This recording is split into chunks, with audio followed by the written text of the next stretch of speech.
오늘은 요시야의 종교개혁 시작, 요시야의 종교개혁 시작, 이런 제목으로 말씀을 선고합니다.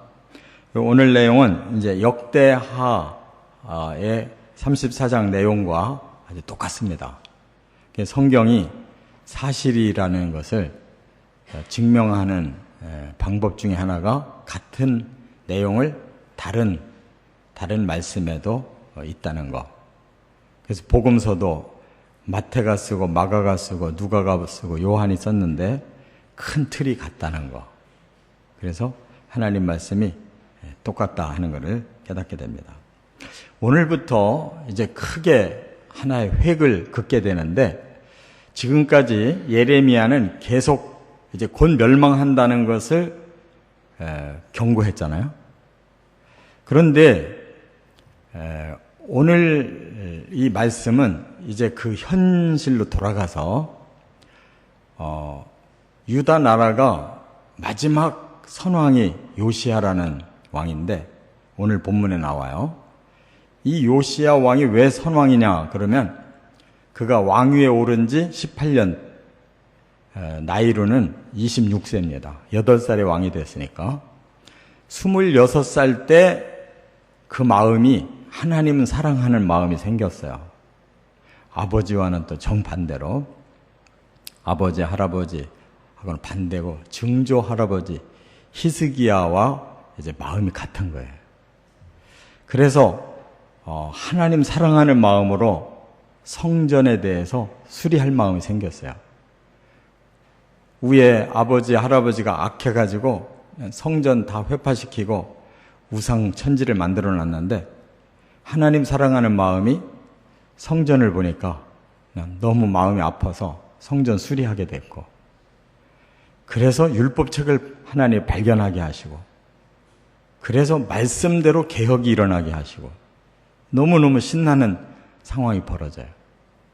그러나 그걸로 끝났어요. 그가 더 오랫동안 살면서 개혁을 해야 되는데 중간에 남의 나라 전쟁에 끼어들었다가 죽임당해요. 그리고 이제 17, 18, 19, 20 4명의 왕이 나오는데 요시야의 아들 셋, 그 중에 하나가 손자예요. 그러니까 요시야의 아들 때 망한 겁니다. 그 마지막 왕이 시드기야인데 그 왕이 멸망하기까지의 내용을 지금 다시 정리하고 있어요. 그러니까 요시야 18년부터 시드기야 11년 마지막까지 요 35년의 실제 상황을 지금 정리해서 오늘부터 시작하는 겁니다. 예레미야서를 좀 잠깐 뒤로 띄워요. 그러나 예레미야는 이 50년의 사역을 다 지켜본 사람이에요. 요시야의 그 삶을, 또 마지막 시드기야 포로되고 그 이후까지도 예레미야는 다 살았던 사람이기 때문에 지금까지 예레미야의 말씀은 경고였어요. 경고, 미리 예언한 거고, 이제부터는 예레미야의 말씀은 이 현장의 내용이 이제 많이 들어가고, 그리고 여기에는 이제 아까도 말씀드렸지만 역대하와 말씀이 같다고 그랬어요. 그래서 역대하 말씀이 같이 들어오고, 또 여기에는 하바국이라는 선지자의 말씀도 여기 다 들어오고, 다니엘이라는 사람이 또 쓴 1, 2장이 여기 들어오고, 또 같이 또 포로 생활한 에스겔의 그 제사장의 또 말씀이 여기 1장부터 28장까지 들어와 있고, 또 예레미야가 시드기야 시대 멸망한 걸 보고서 슬퍼서 쓴 예레미야 애가가 여기 들어오고, 그래서 이 여러 말씀이 요 35년의 그 과정을 다 보여주고 있어요. 이 35년이 뭐냐면 마지막 개혁의 불꽃이 일어났다가 꺼지면서 어떻게 점점 망하는지, 바벨론에게 1차, 2차, 3차 침략을 당하면서 허수아비 왕들로 바뀌면서 35년 만에 완전히 유다가 멸망하는 내용이 여기 다 들어있어요. 역대기가 좋은 것은, 연대기 성경이 좋은 건 이렇게 종합적으로 여러 성경에서 쓰여진 내용의 말씀이 다 그 시대 중심으로 정리돼서 우리가 한눈에 볼 수 있다는 거. 이거는 그냥 개인이 성경을, 우리 개역개정을 읽어가지고는 도저히 알 수가 없는 거예요. 사방에 흩어져 있는 말씀을 연대기는 이렇게 모아놨어요. 그리고 우리가 날마다 지금 말씀을 배우니까 이 말씀이 그대로 이어지잖아요. 날마다 배워나가니까 이어져요. 그래서 지금까지 잘 제대로 못 배운 분이라도 요 35년간의 정리된 말씀, 그래서 유다가 멸망하기까지 요시야의 개혁부터 35년을 좀 제대로 배우시고 평생 잊지 않고 말씀이 살아있기를 바랍니다. 첫째는 3절부터 7절에 보면 성전 수리를 하게 됩니다. 요시야가 아까도 말씀드린 것처럼 18년, 왕위 18년, 26세에 성전 수리를 명령해요. 그건 그 마음에 하나님 사랑하는 마음이 있었기 때문에. 하나님의 전이 이렇게 다 부서지고 그냥 우상들이 그 성전 안에 들어와 있어가지고 하나님 잘 믿는 사람 입장에서 볼 때는 막 불이 나는 거죠. 우상 산당들은 그냥 잘 꾸미고 막 사람들이 막 그냥 많이 왕래를 하는데 정작 여호와 성전은 다 낡아지고 부서지고 사람들도 안 오고, 그 요시야 그 증조 할아버지 히스기야의 마음을 이어받은 요시야가 얼마나 마음이 안타깝겠어요. 그래서 용기 있게 26살짜리인데 용기 있게 명령을 내리는 거예요. 지금까지 모아둔 헌금함을 열어라. 그러니까 헌금함도 누가 열지도 않은 거예요. 그동안 회파가 돼가지고 그냥 누가 잘 드나들지도 않고 헌금도 안 하고 하니까 그냥 개방도 안 한 거죠. 그래서 이제 그 헌금함을 열어서 거기서 헌금을 회수해서 그거 가지고 성전 수리해라 이렇게 명령한 거예요. 그러니까 여기서부터 개혁이 시작됐다는 거. 우리 마음이 하나님을 향하면 하나님을, 우리가 보이지 않는 하나님을 우리가 잘 믿기 위해서 바로 하나님을 만나는 성전이 그만큼 중요하다는 거예요. 사람들이 관심도 안 갖도록 그냥 다 헐고 오래됐어도 그냥 놔둬버린다면 어찌 하나님에 대해서 관심을 갖겠어요. 화려하게는 안 져도 보통만큼 사람 사는 곳만큼은 돼야 될 거 아니에요. 그래야 사람들이 관심을 갖고 와서 그 다음 하나님을 만날 수가 있는 거잖아요. 이렇게 요시야의 마음이 하나님에 대한 사랑이 있기 때문에 그것이 눈에 보이는 이런 성전 수리를 하게 됐다는 거. 두 번째, 8절부터 13절에 보면 율법책 발견과 충격을 말씀하고 있어요.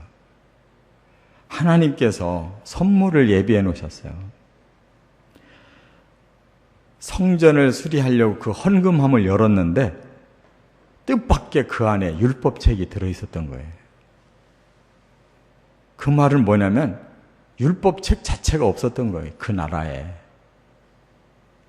모세가 남겨놓은 이 율법책이, 모세 오경이 그동안에 사라지고 없었던 거예요.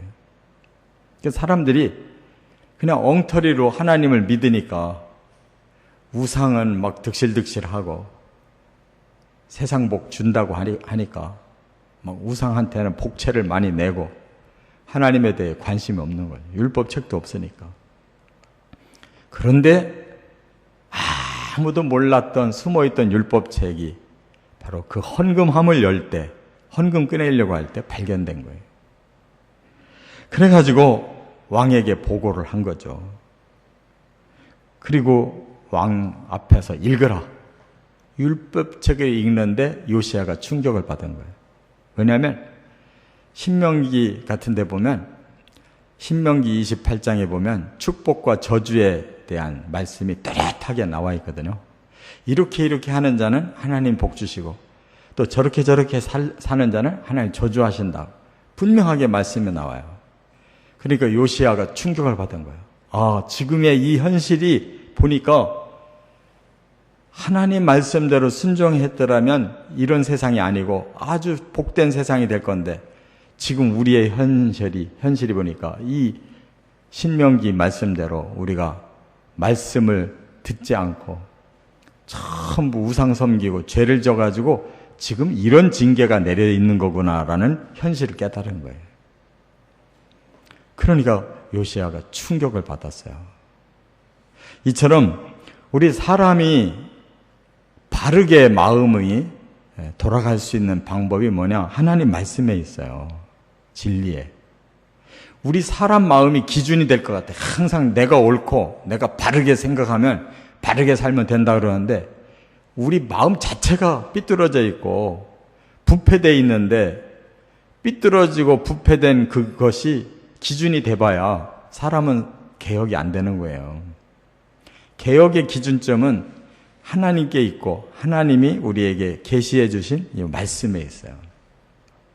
그래서 말씀을 읽고 들어가야 내 마음이 얼마나 잘못된 거고 뭐를 고쳐야 되고 이 세상이 어떻게 방향이 달라져야 되는지를 말씀을 통해 아는 거지. 우리 사람의 잣대 자체가 잘못 만들어진 잣대인데 그거 가지고 자꾸 해봐야 소용이 없다는 거예요.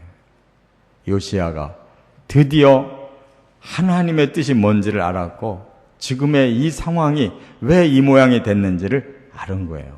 모든 걸 정확하게 눈을 뜬 거라 이 말이에요. 세 번째, 14절부터 20절에 보면 하나님이 훌다 여 선지자에게 주신 말씀. 그래서 요시야가 너무나 깜짝 놀라가지고 하나님의 선지자가 있는지 찾아봐라. 하나님이 지금 오늘 우리들에게 뭐라고 말씀하시는지를 내가 들어봐야 되겠다. 그러니까 그동안 이 요시야 시대에 하나님의 말씀을 전하는 사람들도 다 숨어 있는 거죠. 그런데 찾아보라고 해서 한 여선지자를 발견해요. 훌다. 그는 여기 봅니까 살룸의 아내라고 그랬는데 그 살룸이라는 사람은 예복을 관리하는 책임자였다 그랬어요. 성전에서 일하는 사람인데 그 아내가 하나님의 성령이 임해가지고 바로 하나님의 말씀을 전한다는 것을 알고 그에게 보내서 하나님이 지금 뭐라고 말씀하시느냐 하는 걸 들은 거예요. 그때 바로 훌다 선지자가 바로 지적한 것이 뭐냐? 지금 이미 재앙이 내려졌다는 거예요. 현재가 재앙이 시작됐다. 왜냐? 너희들이 하나님 버리고 우상을 섬겼기 때문이다. 이렇게 말씀하고 있어요. 그러니까 하나님을 버리면 결국은 저주가 임하는 거예요. 하나님이 사람을 이 땅에 세운 건 복을 주려고 세웠는데 하나님 버리니까 그 주인이 하나님이신데 그 주인을 버리니까 그들은 죄를 짓게 되고 죄는 벌이 따르는 거예요. 그래서 이 재앙이 이렇게 시작된 거다라는 것을 말씀했고 그 다음에 이 진노는 꺼지지 않는다. 다시 말하면 이건 너무 많이 오랫동안 쌓여온 죄악이기 때문에 이것은 그대로 계속 진행될 거다. 이렇게 말씀했고 그 다음에 그러나 요시야만큼은 평안히 죽게 해주겠다. 이렇게 말씀했어요. 그러니까 요시야는 하나님 사랑했고 이렇게 말씀대로 돌아가려고 했고 또 말씀이 쓰여 있는 대로 종교개혁을 했거든요. 그래서 하나님이 그를 이쁘게 생각하고 요시야까지는 평안히 죽는다. 그 말은 뭐예요? 그 다음 왕부터는 전부 침략을 당한다는 거예요. 세 차례 침략. 요시야가 BC 609년에 죽었는데 바로 4년 후에 605년에 1차 침략당하고, 그 다음 597년에 2차 침략당하고, 586년에 3차 침략당해서 그대로 멸망한 거예요. 요시야가 마지막 선왕이고 마지막 기회를 얻어서 그 시대만 평안하게 죽은 거예요. 이 훌다의 여선지자 예언대로 그대로 진행돼 버렸어요. 그러니 우리가 여기에서 깨닫는 것은 하나님의 기준은 너무 분명하다는 거예요. 이 세상을 창조하신 분이고 이 역사를 주관하시는 주권자로서 그 말씀을 순종하는 것이 당연한데, 하나님이 이 세상을 원하시는 것은 하나님의 복을 나눠주기를 원하시는 거예요. 여기에 악한 사탄이 사람들을 속이고 죄짓게 해서 함께 멸망하려고 그러는데, 사람들이 거기에 지금 속아서 빨려 들어가고 있어요. 하나님 안타깝지만 그 공의의 법대로 처단할 수밖에 없어요. 그래서 이렇게 재앙이 와 있다. 오늘 우리도 지금 눈을 떠야 돼요. 이 세상이 이렇게 화려하고 뭔가 대단해 보이는데 그건 하루아침에 무너질 수밖에 없는 거고, 핵폭탄 하나면 다 없어지는 거예요. 진짜 남아야 될 게 뭐냐? 우리 사람의 본심이 남아야 되는 거예요. 우리 사람이 누군가를 알고 사람답게 살아야 되잖아요. 우리는 하나님의 피조물이고 하나님의 사랑의 통치를 받아야 행복할 수 있는 사람들인데, 그 하나님을 모두가 다 내버리고 믿는 사람도 형식적으로 신앙생활하고 세상 일에 바쁘고 세상 것에 취해서 지금 살고 있고, 그런데 이 형벌은 하나님이 내리지 않으려고 해도 공의의 법에 의해서 죄짐은 벌은 오게 돼 있는 거고, 반드시 핵폭탄이 터질 거예요. 성경에 그렇게 예언이 되어 있잖아요. 인해재앙, 나팔재앙, 대접재앙이 뭐예요? 그게 온 세계가 한꺼번에 터져서 멸망하는 과정을 보여주는 거예요. 이미 사람들이 수천 기, 수만 기 다 만들어 놓고 지금 서로 쟁탈전을 하는데, 이렇게 완악한 인간들이 어찌 그걸 통제하고 가만 놔두겠냐고. 어찌 사탄이 그걸 내버려 두겠냐고. 이 현실을 우리가 깨닫지 않고, 세상은 좋아, 적당히 살다가 가지. 적당히 살다가 가면 그 끝은 지옥이에요. 거기까지 볼 수 있는 눈을 가지라고 우리에게 성경도 주시고 이렇게 성령으로 깨우침을 주시는 줄을 깨닫고, 우리는 영안이 눈 떠져서 하나님이 가르쳐 주시는 바른 길로 가시기를 주의 이름으로 축원합니다.